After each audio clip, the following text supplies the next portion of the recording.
मेरे साथी उप प्रधान भाई मोटाराम जी और सभी यहाँ उपस्थित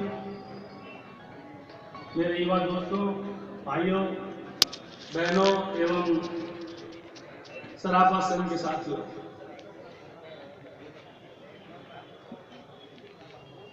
कोई भी कानून बनाना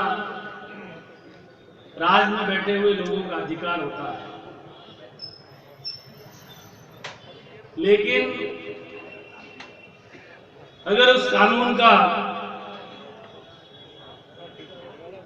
लोग विरोध करें तो उस पर भी विचार करना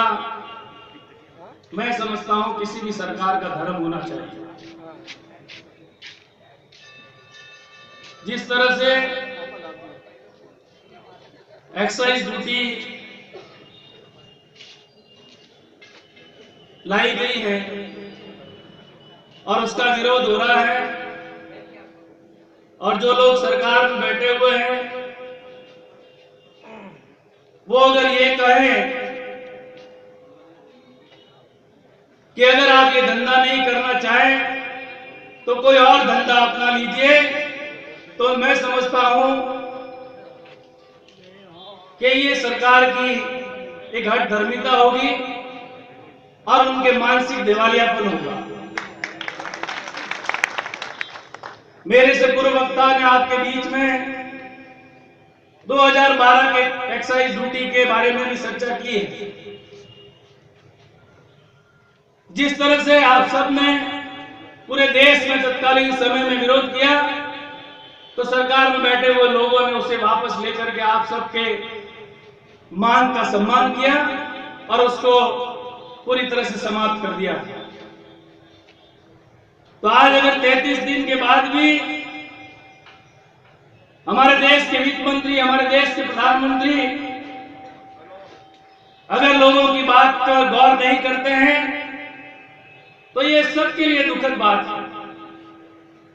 क्योंकि एक्साइज ड्यूटी से केवल आपका व्यवसाय प्रभावित नहीं होता है। किसी भी तरह का अगर टैक्स लगता है तो वो टैक्स सीधा आम आदमी के जेब पर भारी पड़ता है, क्योंकि वो वसूला तो उसी लोगों से जाएगा जो हमारे आभूषण खरीदने के लिए आएंगे। तो मेरा कहने का तात्पर्य यह है कि आपके इस आंदोलन को आम आदमी को समर्थन देना चाहिए, तब जाकर के सरकार में बैठे हुए लोगों का की नींद उड़ेगी, अन्यथा मुझे तो असंभव ही लग रहा है। पर आपका संघर्ष आगे बढ़े और आपके संघर्ष में जहां आप हमारी उपयोगिता समझें, वहां हम भी आपके साथ में कंधे से कंधा मिलाकर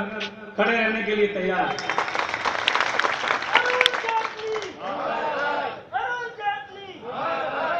ये कोई राजनीतिक बात नहीं है, और जैसा कि मेरे से पूर्व वक्ताओं ने कहा है कि देश में आज जो पैन कार्ड की बात की है, आज भी हमारा देश 50% जो लोग हैं वो खेती पर निर्भर है, और आप सबको पता है कि खेती की जो इनकम है उसको किसी प्रकार का आयकर रिटर्न नहीं भरना पड़ता है, उसको पैन कार्ड की आवश्यकता नहीं पड़ती है। तो खेती का जो इनकम करने वाले लोग हैं, क्या वो उनके बच्चे बच्चियों को सोने चांदी के जेवरात देने का अधिकार नहीं रहेगा? उनके पास तो पैन कार्ड है नहीं, तो वो अपने बच्चों को इन आभूषण किस तरह से देंगे,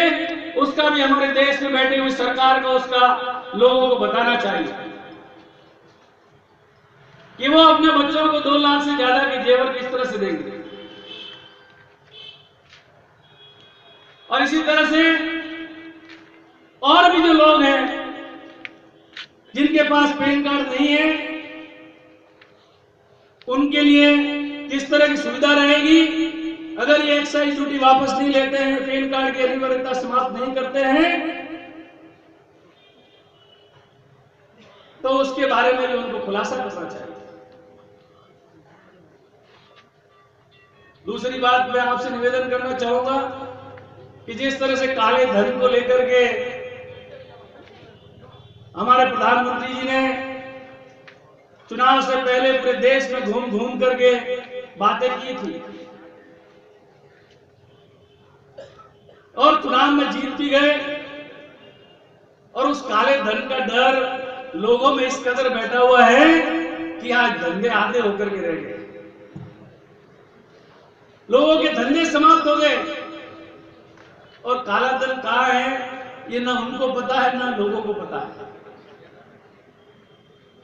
तो इस तरह से बहुत सारी बातें हैं, मेरे के बाद में आने वाले वक्ता आपको बताएंगे। मैं तो इस मौके पर आप सबसे पहले भी निवेदन किया, अब भी निवेदन करना चाहूंगा कि आम आदमी को इसमें आप लोग जोड़ें और हमारा भी सहयोग, जितना आप हमारे को कहेंगे हम आपको पूरा सहयोग करेंगे। आप सब ने इस कार्यक्रम में हमको भी आमंत्रित किया, उसके लिए आप सबका बहुत बहुत आभार और धन्यवाद। जय भारत, जय हिंद।